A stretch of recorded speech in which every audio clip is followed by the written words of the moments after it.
Drew McIntyre here from WWE. Wielding the Claymore can be a life of chaos. When I'm not dominating in the ring, Chumba Casino is how this warrior takes a wee break.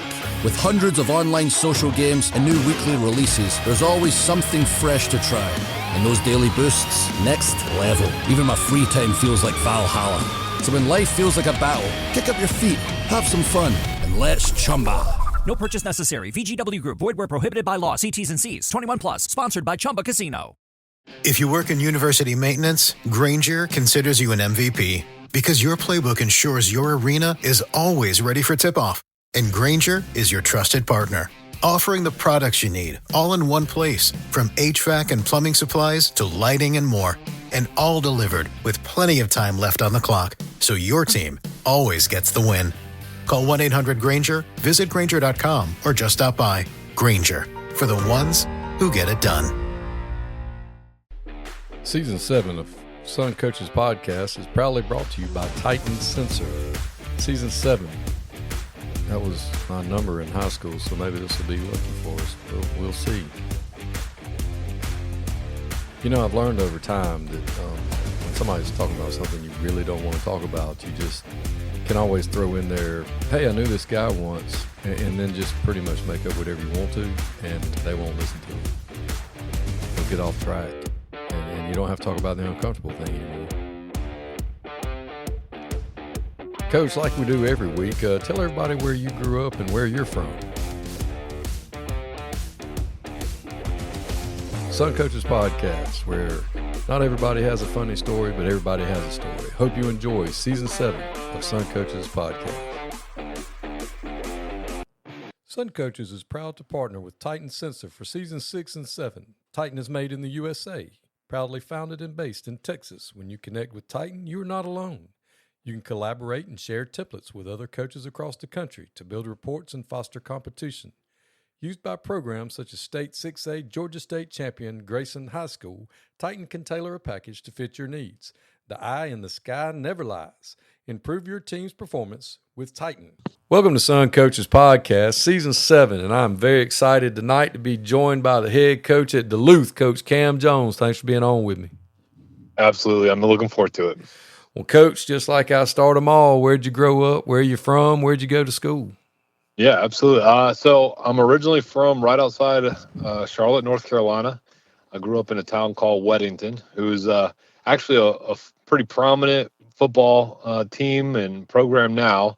But when I was there, it was kind of on the infancy, it was just kind of a newer school and a newer kind of suburb of Charlotte at the time. And so grew up in Weddington, played, actually had the unique experience of playing for at 3 different high schools. So I went to private school as a freshman at Charlotte Catholic, played with under Jim Odo. And then as a sophomore, they were running the wing tee, and, you know, as a quarterback chasing the spread, I decided, we thought it'd be good to go back to kind of the home school area where I was living, and went to Weddington. And, there had the experience. Ed Susi was my head coach. And actually, funny story there.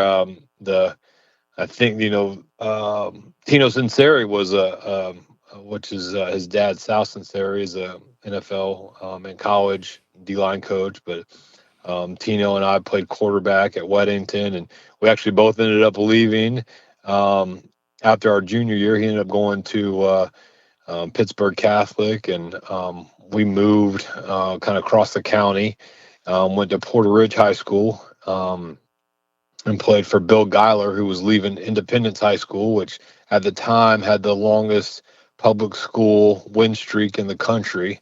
So that was I wanted to kind of get that experience. Was opening a new school at Porter Ridge. And then actually, ironically enough, during the spring of my going into my senior year, he was relieved of his head coaching duties, and played for 4 different head coaches in high school. So unique experience there. So 3 different high schools, 4 different head coaches, and so I say a lot of kind of who I am as a football coach. Again, I don't have many years as an assistant, which is probably pretty unique, but I have a lot of experience, just playing for 4 different coaches. From there, went to University of South Carolina, had the dreams of walking on to a big college football program, played quarterback in high school. But ultimately that wasn't in my cards. Majored in sports and entertainment management at the University of South Carolina. And from there, did a internship program at Raymond James Stadium. So it was a 13-month internship where I worked operations of an NFL stadium. So we did everything from Monster Jam, Kenny Chesney, Monday Night Football. The University of South Florida was playing, still plays there, and for a year or two, I guess more. But they were playing there at the time. So kind of had all the experience on the operations side. And I knew I wanted to get into coaching, but I wasn't sure kind of how to do it. So I just looking out my apartment window when I was in Tampa, there was a football practice field, and I didn't know anything about, who was who in the Florida high school football scene. I emailed the AD. He said, show up to this meeting. And basically was a volunteer assistant for a few months. And it was at Jefferson High School in Tampa, who was actually just coming off the 2010 state championship, but I had no idea about it. And, it was more one of those that just kind of fell into my lap. And so it was there and experienced that. And then still knew I wanted to get into coaching, and knew I wasn't going to, my internship was wrapping up. And, so I was actually working the suite one game at the stadium. I can't remember the gentleman's name, but he was like, have you ever heard of this website called Football Scoop? And I was like, nope, never heard of it. And he kind of, said, hey, just kind of keep your eye out. There's job postings. At the time, I was still really interested in going to coach college football. And so there's all kinds of college opportunities and high school opportunities that were posted. And there was a post at Chamberlain High School for a wide receiver coach. And I was like, you know what, let's just go for it. We'll see what happens. And the head coach at the time at Chamberlain was DJ Mayo, who's now the head coach at Grovetown in Georgia. Oh, he's such a good dude.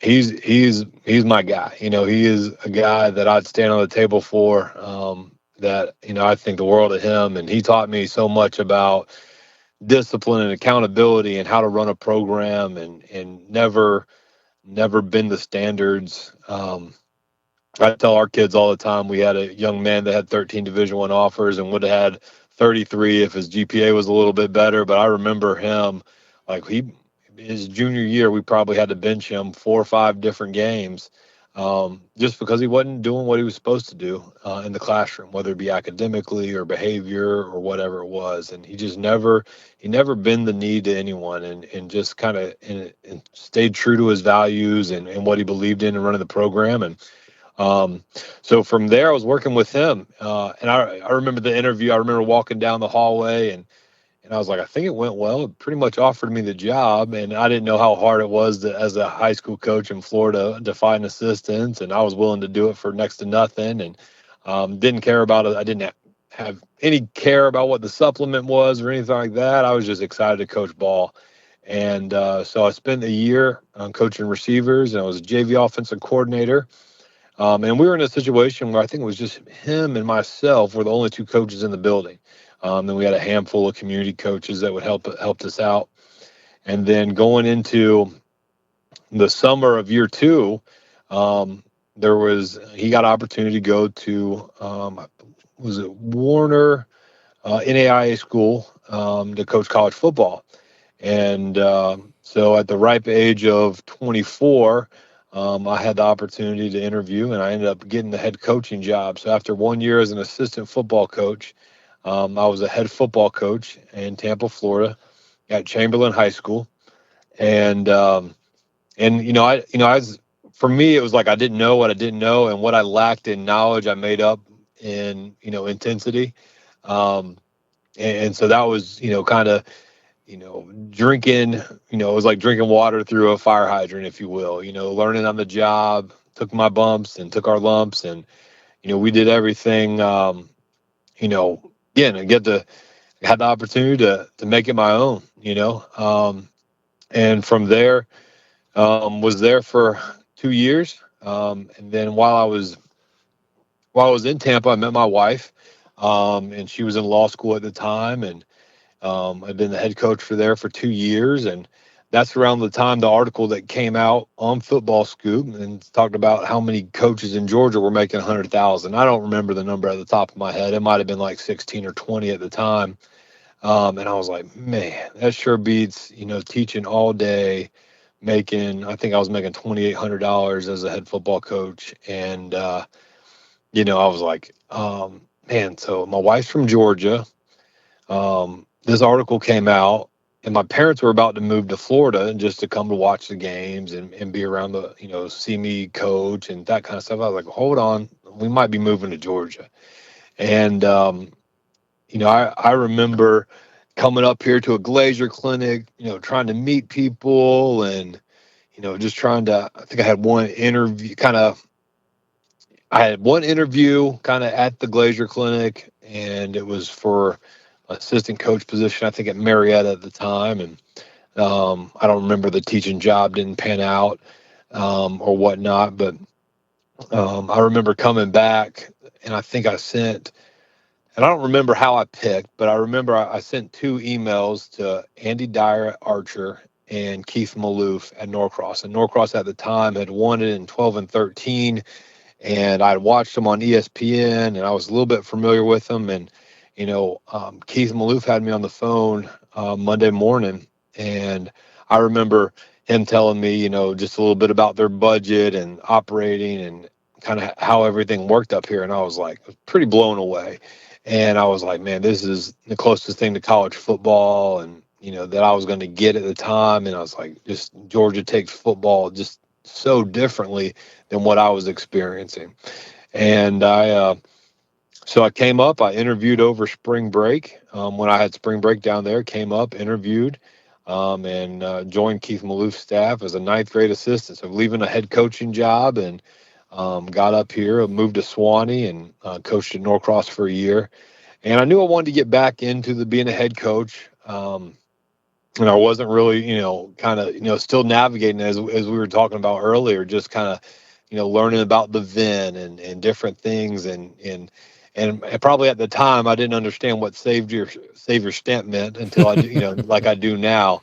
But that's one of those, just looking. And I think there was a couple of jobs open during that cycle, and I didn't know too much about the landscape. I was just kind of, anxious to, go back up. And Tyler was varsity receiver coach, and I kind of knew that he was kind of going to be the predecessor play caller once Reggie Stansel left. And I kind of knew, like, I was kind of going to always be behind those 3 at Norcross. So I was kind of looking for opportunities, kind of right, after the first year.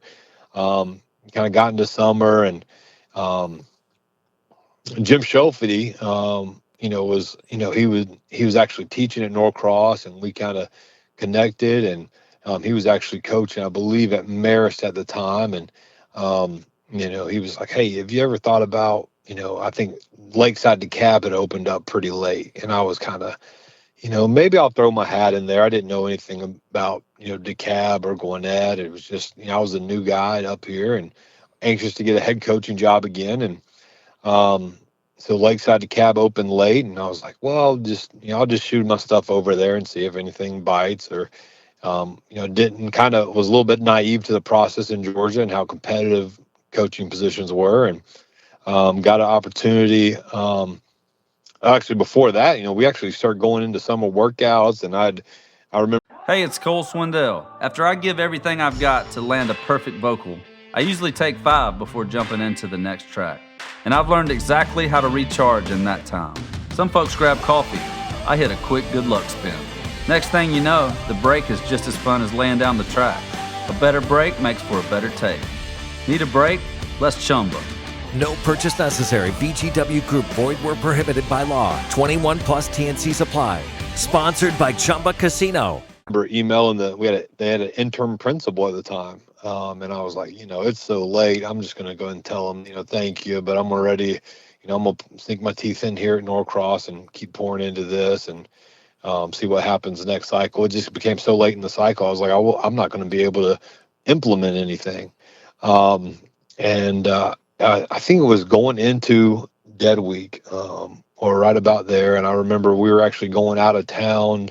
My sister-in-law now was getting married, and I was like, they actually called me back and said, Cam, would you come in and interview for it? And I'm thinking, goodness, it is, it's almost the end of June. I've seen them at some passing leagues. I was like, man, they got a couple good looking kids. I was like, I might be able to do something with that. And I was like, basically I talked myself into it, talked myself into interviewing, and kind of, I think I might have been, they just wanted to have more than one person interview at the time. I think it was the kind of the, what I found myself in. And then I did good enough at the interview and ended up, being offered the head coaching job at Lakeside DeKalb. And this was like kind of over dead week. And I remember like trying to put a staff together super late and trying to get recommendations for guys up here, because I really didn't know many people. So that was a challenge. And I remember it was probably the first week of summer workout. So I'm leaving Norcross, and I think at the time we probably had 168 kids or 160 plus kids doing summer workouts, and Lakeside DeKalb and moved into that region with that lower Gwinnett region at the time. And I had 33 kids at workouts, and I was like, good Lord, like this is going to be tough. And so again, it was just kind of, I didn't know what I didn't know at the time, kind of learning Georgia. But, tried to coach my tail off and surround myself with good coaches and good people, and, just try to instill kind of some Gwinnett mindset into how we worked out and how we practiced, and things I had learned from Keith and Coach Mayo, and kind of put those things in place, and was there for 2 years. And from there had a connection, and it was I guess it was going into the 18 football season. Grayson had posted for a receiver coach job, and I was like, man, and this is when, Grayson was pretty loaded, and Grayson's always got talent, and, they were primed to make a pretty competitive run, and thought it would be an opportunity to get closer to family, a little bit, get back in Gwinnett, and, be kind of one of those, top tier programs. So, decided to make that move, and had an opportunity, was there with Coach Honeycutt for a year. And again, a lot to learn, another kind of opportunity for me to kind of see how these, championship programs were ran. With Coach Honeycutt having the long pedigree and success when as an assistant at Buford, and again, to just see the talent and the commitment from administration at Grayson, it was definitely eye opening. And it was one of those situations I was like, man, I'm an assistant, but I'll stay here as long as they'll keep me. I had a great day job.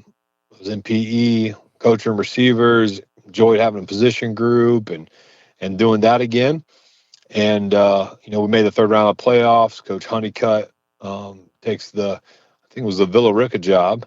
And, it wasn't too long after there, kind of experienced one of those coaching changes that we talked about before we started, where it was, I knew Carter a little bit just through clinics and things of that nature.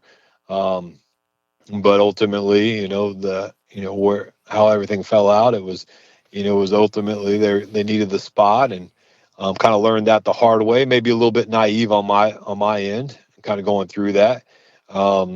But they had pretty much needed my spot. And, from there I was like, man, I knew I wanted to be a head coach again. There wasn't too much open. Then Duluth opens kind of late. And I was like, well, let me put my name in the hat and see if anything develops. And I knew I was looking, and I reached out to a couple other coaches in Gwinnett County as, possibilities, and, interviewed at Duluth, and been fortunate to serve as a head football coach there now for 7 years. And we've had some success, some ups and downs, some growing pains, some learning, and but it's been a really good experience. And that kind of fast forwards us. I guess we Year 2, we had the first winning season. I can't remember off the top of my head. I think it was about 26 years. Year 3 or 4, we made the playoffs for the first time, in about 35. So again, kind of got over that hump, but we still have work to do, and we're still building and going after it every single day.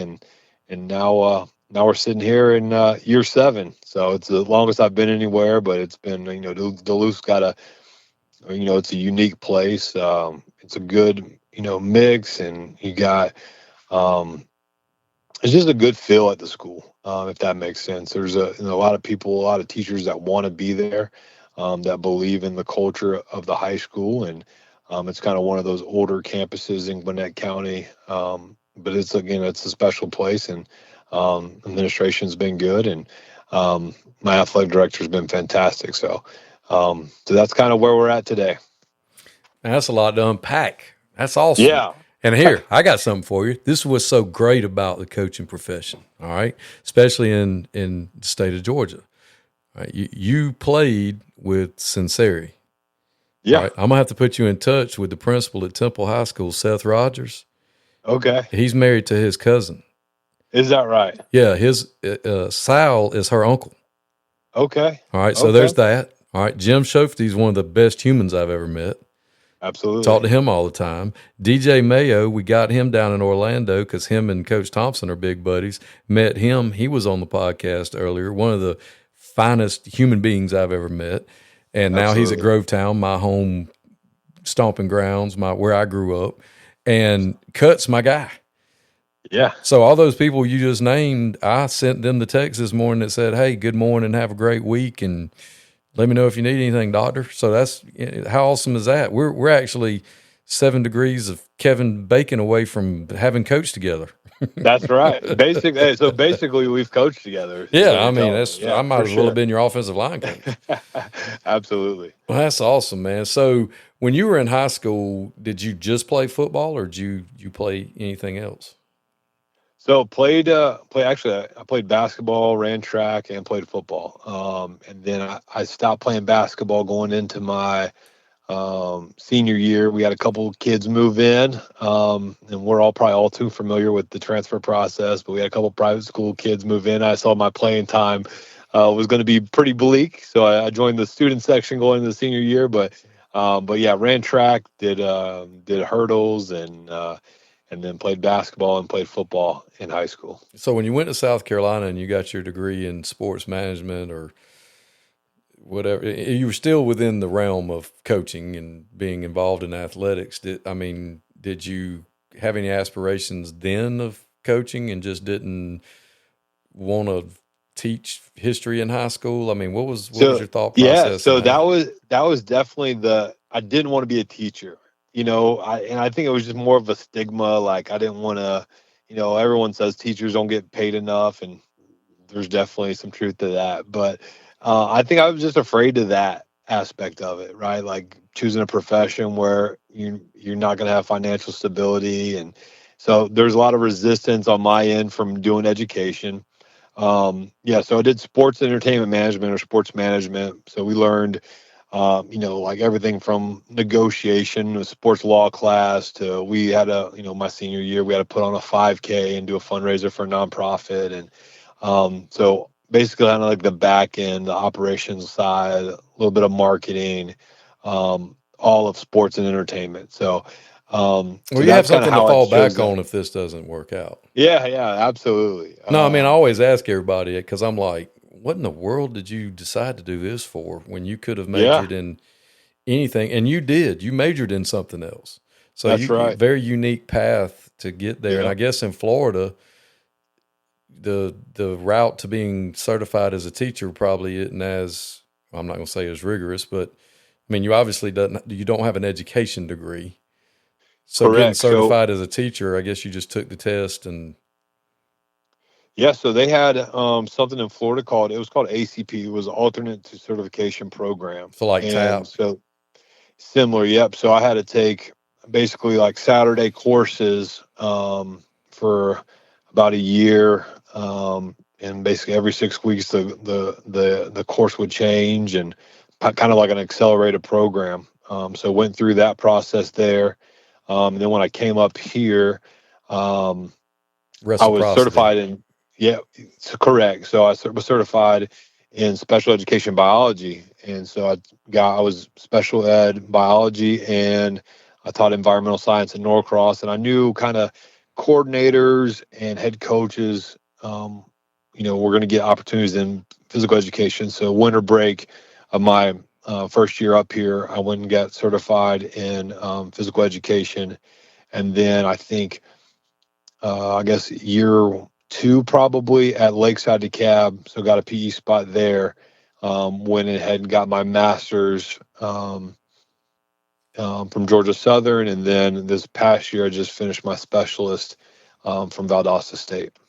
Man, that's awesome. I mean, just a totally different way of getting there than a lot of people take.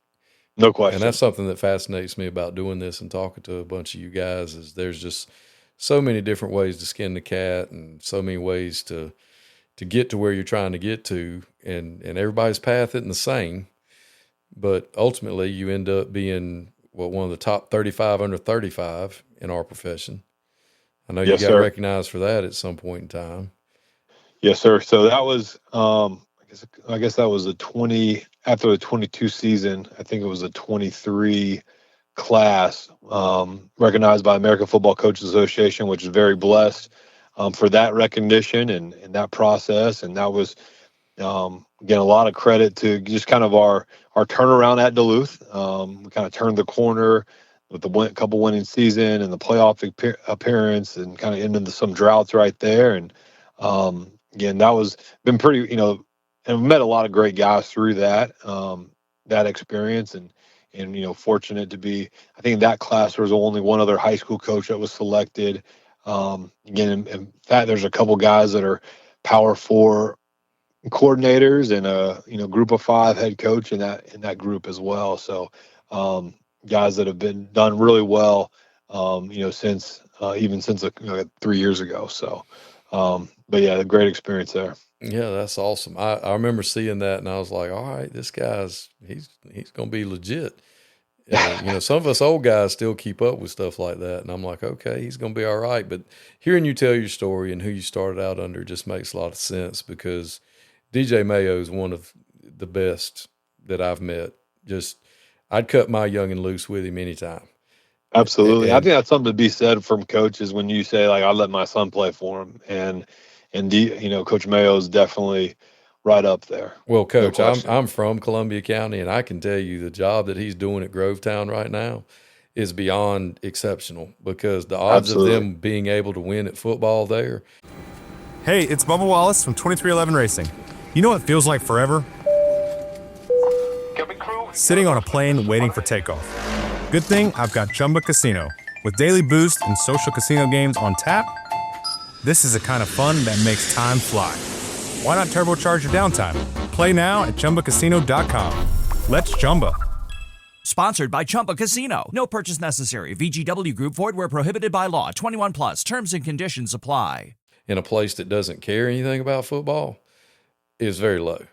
And I'm talking about the county. I'm not talking about the school necessarily. But, gotcha. Columbia County very well could be a Gwinnett-type place, but they just don't care about football like they do in Gwinnett and like they do in South Georgia. And I'm not saying the individual schools don't, but I grew up there, and my parents still live there. And I just know how tough it is on those guys at those 4 high schools to be successful at that level, and what he's been able to do there. And obviously you've kind of taken a little bit from there, and some of the other guys. I mean, what are some things that you getting to be a head coach at 24 years old is, in my opinion, if you're going to do it, you might as well just go on and get baptized by fire. Go on and jump in the deep end, baby, because like you said, there ain't but one way to do it, and that's do it. That's right. And so what are some things that changed between your first head coaching job and, say, Lakeside DeKalb? Like, what are some, what did you change? Weight room or staff requirement, or, as you were building your idea of how you wanted your program to be? Yeah. I mean, I would say, everything evolves. Like, even like I consider myself a better coach this year than I was last year.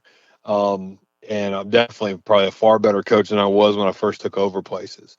For me, probably the biggest thing, even from like, and again, it happens gradually, but like, I've been, even when I first got to Duluth, trying to do everything yourself and realizing how, either you'll burn yourself out or you're not going to do it to the best of your ability. And that's been probably the biggest thing, is, surround yourself with good people and keep them around as long as you can keep them.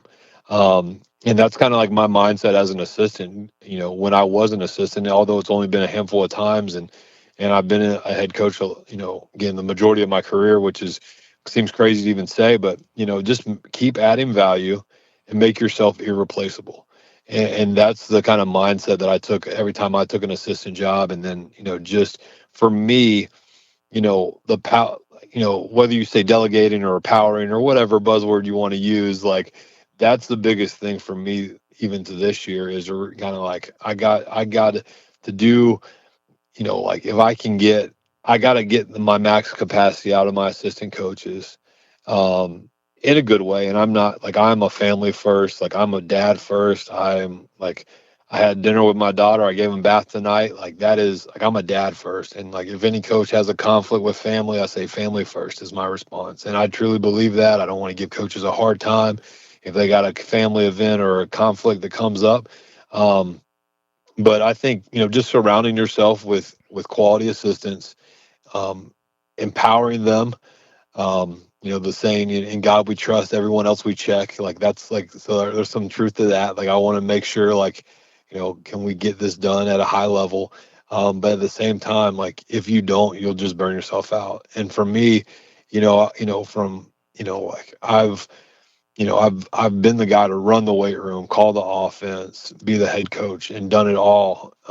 But to just do it at a really high level, in 7A, and just to think like you're not going to be able to, just out coach people. Like you got to make sure your weight room's great. You got to make sure what are you doing nutrition wise? What are you doing recovery wise? What are you doing speed development wise? What are you doing, in the social media realm, and staying relevant, and just thinking about, the budget and things of that nature. So I think it's truly just, surrounding yourself with good people, empowering them to maximize their capacity. And I think that's taken me some time, because there's a lot that, I was not willing to give up, and there's some stuff that I was holding on to, and I was just, there was a couple of times, I think it was like after 21 here I guess it was year 2 or year 3 here at Duluth, I was like hanging on by a thread. I was trying to do, I had a parent come in and he's like, Coach, who do I go through for parking passes? I was like, it's me. Who do I go through for t-shirt sizes? I was like, that's me. Who do I go through for this? And I was like, man, I just kind of like, that's just one of those times you look at yourself in your mirror and you're like, no wonder I feel like I am at the end of the year. Like there was a string of years in a row where I would like as soon as the football season would end, like I would be sick as a dog. I had walking pneumonia twice, like after the football season, and it was just like, man, I'm like working myself into the ground. And I think just the growth and perspective and wisdom to get them to maximize your assistance and surround yourself with good people is, that goes without saying, but then to truly try to maximize them to where they feel like they have some ownership. And then, obviously support them along the way to make sure they can, like they're getting it to the level you needed or that you wanted, and then be able to give some positive feedback along the way, and, continue to see growth out of your assistants to develop those guys. I've been really fortunate. We've actually had a lot of staff turnover the last 3 or 4 years at Duluth, but, it's been, I think, was it 3, I had 2 defensive coordinators in a row, get head coaching jobs, and it's like, man, it's great for those guys, but that goes back to now it's like, all right, now I got to surround myself with good coaches, and then kind of it's definitely a learning curve for like every year is a new year, and to try to get those guys up to speed. But I think it goes to you're putting guys on your staff that are head coach talent, and head coach caliber.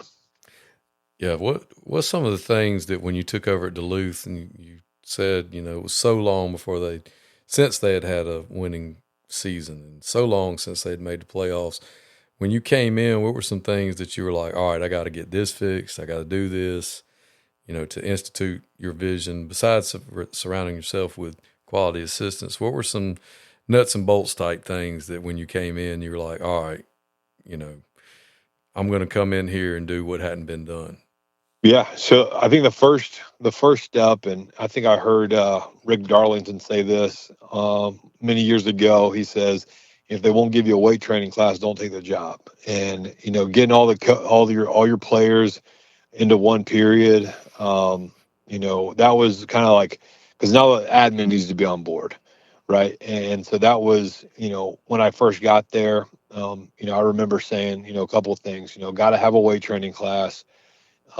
If you'd hire me 3 to 4 coaches a year until I get everybody in the building, and they committed to that. And then the last thing I would talk about is to continue to improve facilities to where people weren't going to pick a neighboring school because they had better facilities.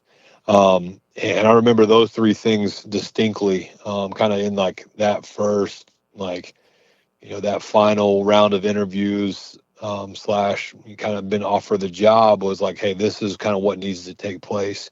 And so, I think it starts in the weight room, and getting that, how you need it, and being able to, for us, we have a period and a half because we are 7-period day. So we get a period and a half with our guys. But it allows us in season to be able to watch film, to get a lift, to run, to do study hall, to do character education, and to do all of that without, turn it into, hey, we're going to keep you 4 hours or 4.5 hours after school. So it allows us to be efficient after school, and ultimately allows you to be a better husband and a father when you're able to get home for bedtime. And I think those are probably the biggest thing is getting the weight room right, and then continue to, we've our field house. I'd put it up against anybody in Gwinnett County, and we've wrapped it and got the light up signs and movie theater chairs and all this stuff. I want to give our kids the best of everything. So when we say, I truly want to provide our student athletes with the best high school football experience possible. And I don't want them to think they can get, a better experience anywhere else. In Florida, for example, I remember staying out till 2 a.m. on a Thursday night to paint the field, because in Florida, our county wouldn't pay for our field painting, and we didn't have any parents volunteer or anything like that. I mean, it was very kind of in a low income city, area. And so I remember being out at 2 a.m., taking a projector into the press box and putting it down on the field, and having, me and my coaching staff outline our logo and fill it in, and I just thought, what kind of high school experience wouldn't have a full painted field, right? And just to provide the little things. And now we're able to do it at a bigger scale up here with more resources in Georgia. And again, with our field house and what our players are, being afforded is, one thing I remember saying at Lakeside DeKalb, was if we don't have the best of everything, we make the best of everything we got. And that's something we truly even believe now. And, right now we're working with our athletic director to now it's the arms race of the video board in Gwinnett County, and who's got this and who's got that. And, he's starting to talk about, we've got to raise $500,000 and those kind of things. So everything's just a bigger scale. But, going back to, I guess, the root of your question is, I think it starts in the weight room, taking a job with the non-negotiables and what you expect. And then just, if you're going to make a promise, you got to follow through with that promise, both as the head coach and then, it's been fortunate, we were able to begin to get competitive financially. We talked about that, when I first took over the program, and I'm meeting with the parents that were kind of running the booster club at the time. It's like, if you want to play 15 games, you got to, have the money to play 15 games. And if you want to be, if we want to talk about, providing, nutrition and snacks after workouts, and whether it's PB&J's, chocolate milk, protein, whatever it is, those things take money. And, So I think, but I think it all starts with, starts with the weight room and then having the proper structure in place and admin on board. And I think, you start moving the needle and people start rallying around it and getting excited about football, and then lots of things are possible. Well, one thing this definitely comes into play in your situation, we talk about the hyper competitiveness of high school football in the state of Georgia. Well, you're in the hyperest, that ain't a word, the most hyper county in the state.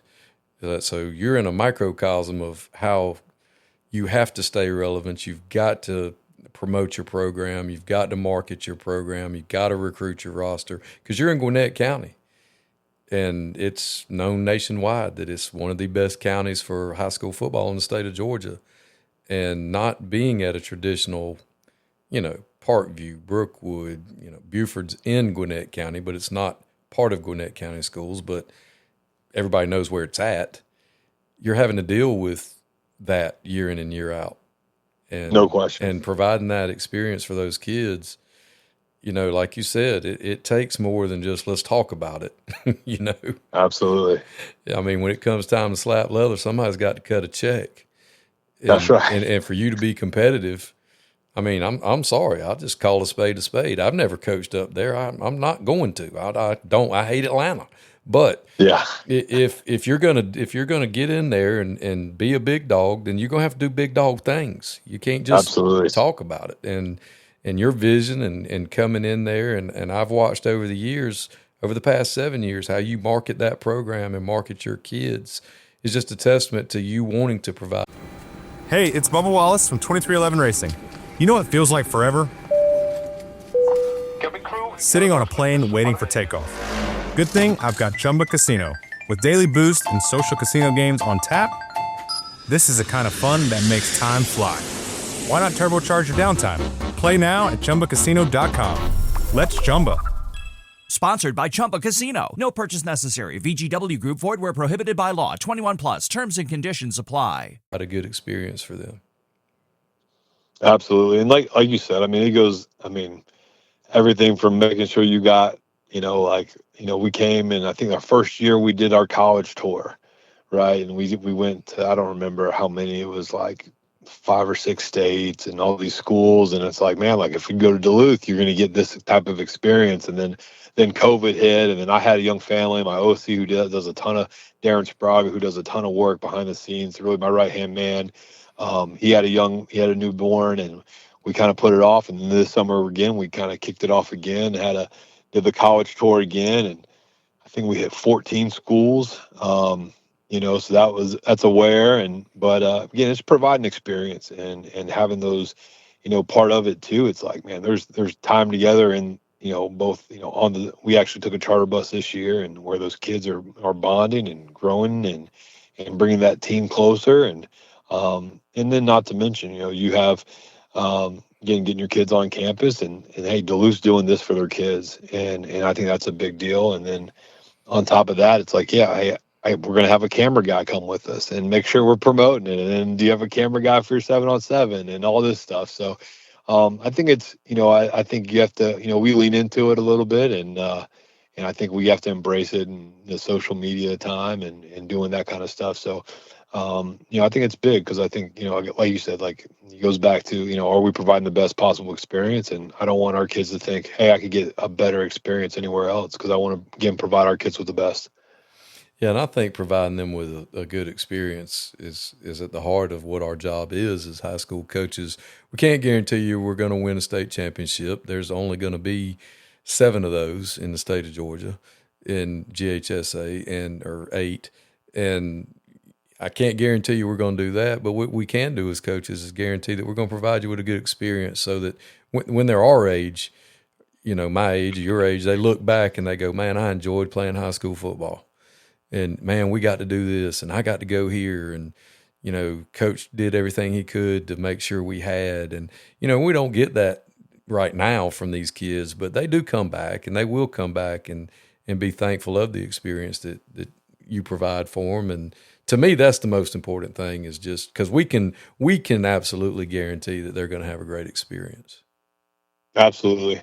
And I think too, it's like, and now, I've had, players, I got two former players that are coaching with me. And that's been, it's been fun and to see them. And then, I got players with kids now, which I thought, when I first started again at 24, it's like I was only a couple years older than them.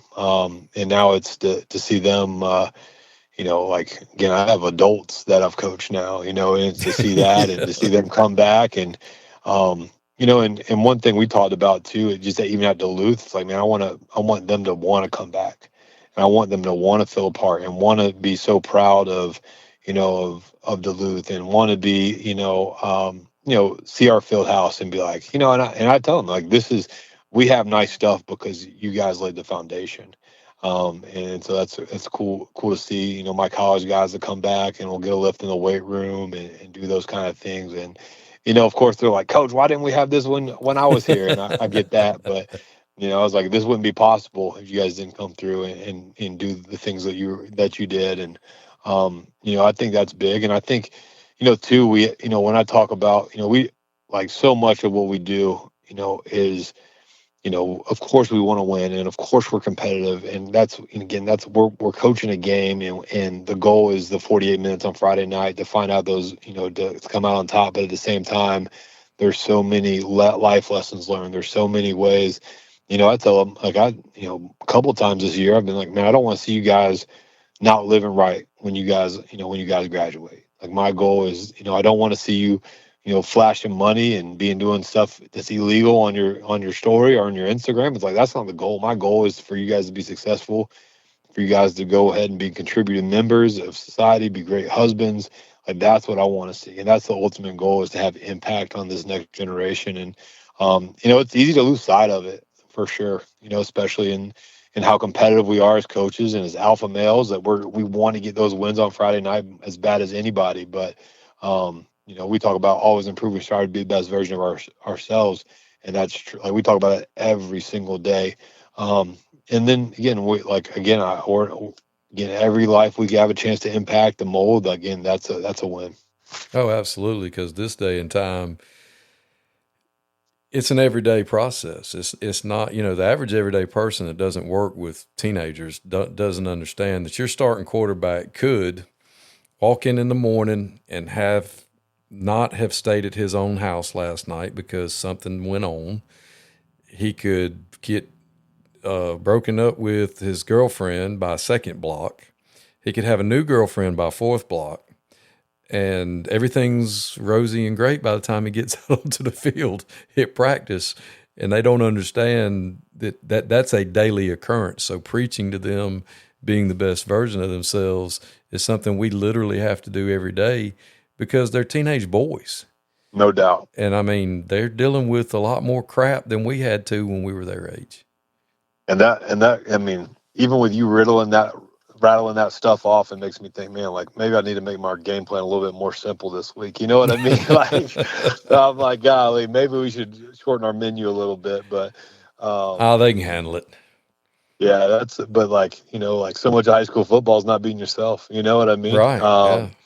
Yeah. And being able to keep it simple and being able for them to digest the game plan with all these things going on in their lives and be able to execute at a high level and not make mistakes. And again, like, certain areas might have, I'm sure, again, they have different distractions, but, like, is power going to be on at the house? Whose couch am I sleeping on? Is, like, those things, like, what's for dinner? Who knows? Like, those things, like, oh yeah. It's one of our challenges that, we have kids that have, all kinds of stuff going on. And building relationships with them is important so that you understand what they're going through and that they're going through it, and know who to push and who not to push. And I guess that's where leadership councils and things like that come into play, especially at a program the size of yours, where you can't necessarily, if you gave 2 minutes to every one of them a day, that'd be a lot. That'd be 5 hours. Yeah. That'd be 5 or 6 hours worth of time. And you got to teach, you got a program to run. I'm not saying you don't have relationships with the kids, but you know what I'm saying. That's when you lean on your assistants and some of your team leaders to help you out, and you're like, hey man, what's wrong with so and so, what's going on? Come in, let's talk about it. And mental health being a big thing these days that I never in my life would have thought I would even think about, because I just wasn't raised that way. But it's a thing, and checking in with those kids and checking in with your people and making sure they're doing good is just something that I saw on Football Scoop today that the guy that's interim at Oklahoma State now, that he was a high school coach, and he's like, man, being a head high school coach is way harder than this. And I was like, yeah, you tell him, doctor. No doubt. I think about, one thing I say is, kids are more connected than ever, but they're also more disconnected than ever. And so like just creating and then hiring coaches, I use the term kid magnets. Like what coaches have kids that gravitate to them, that want to that want to text them, that want to ask them about their weekend and those kind of things, like, and tell them about stuff going on in their lives. Like that matters, right? Like having those coaches, and then making sure you're keeping the pulse on your team through, like you said, like a leadership council. We have something at Duluth, we call it the Catalyst, and it's a group of young men that essentially are influencers of our program. So, well, what are some things you would say to a young coach, some advice you'd give them as they enter the profession, or if they think about if they're thinking about entering the profession? What are some things as someone who jumped in the deep end at a very young age? What are some things you would offer as advice to that guy that wants to be a head coach one day? Yeah. So again, not that I have the perfect blueprint, but I think there's definitely there's probably two distinct ways to go about it. It's either you kind of jump in right away and take your lumps, or you go to a well-respected program or coach and kind of bide your time. And I think those are probably when you look at some of the top programs in Georgia, a lot of those guys have kind of really invested in the program and been there for a while. And I probably the fast track isn't always the easiest track, because I think I probably I've kind of fast tracked into a head coaching role. I've been a head coach the majority of my career. I'm a better head coach than I would be I think a year one, but the type of program that you're chasing. I have I've talked to a couple of coaches last couple of off seasons that kind of chased positions a little bit, and I'm like, you got to be careful. And I think as men and as alpha males, we think we are fixers, but some places aren't always as fixable as others.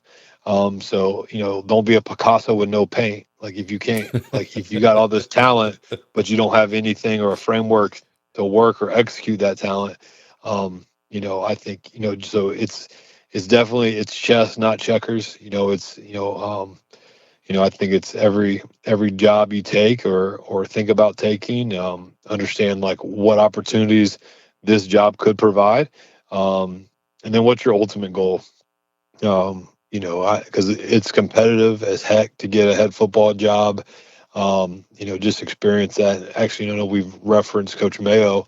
Like we would talk probably weekly as he kind of navigated the off season and he was getting out of junior college and looking for head jobs in Georgia, and just to kind of see how he's one of the, again, like you said, one of the best humans I know and one of the best ball coaches I know, and how competitive it is.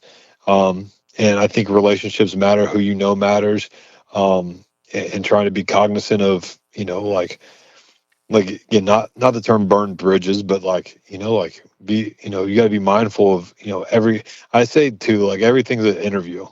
Like you might meet somebody at a clinic, but how you carry yourself matters. So I think all that kind of adds together. So I think that's a long way of saying there's probably two ways, and there's probably no perfect way. You got to just see what makes sense for you and your family, what you value. And then, from there, just do it your way. And I think that's probably the best piece. And it's definitely chess, not checkers. And just go about it smartly and, make sure you're in the right situation that has the framework where you can be successful. Well, you've definitely proved that you're one of the young, great grand masters of the chess game thus far in the state of Georgia, and you've wielded the magic paintbrush at Duluth, if you will. Not really having too much paint when you got there, but you were definitely Picasso and have gotten it in the position it's in today. It's been amazing to watch the job you've done there, and I'm so grateful for the opportunity for you to come on and share your story with us. Absolutely. I enjoyed it. And, I just think, it's that saying, the grass isn't always greener. Just keep watering it where you're at and keep believing, make it the best job. Make the job you have your dream job. Well, thanks, Coach. I sure do appreciate it. Season 7 Yes, sir. Thank you. Son Coaches Podcast is proudly brought to you by Titan Sensor. Season 7. Bubba Wallace here from 2311 Racing. You know what's slower than a pace car? Waiting at the car wash. That's when I fire up Chumba Casino. It turns those slow minutes into fast fun. With new games every week, you'll never get bored.